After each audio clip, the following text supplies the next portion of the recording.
ก็ถือว่าหอด6 โมงแล้วน้องพิเศษขอบใจเจ้าภาพเจ้างานพิเศษขอบใจ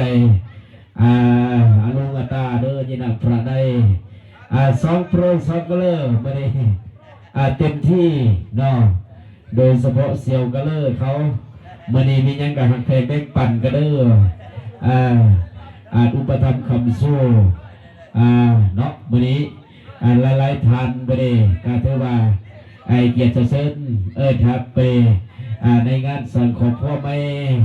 การที่วงวิจัยด้วยพิเศษเข้าใจท่านอาจารย์ครับเปลี่ยนเนาะก็ถือว่ายังอัดจืดบลุ่ม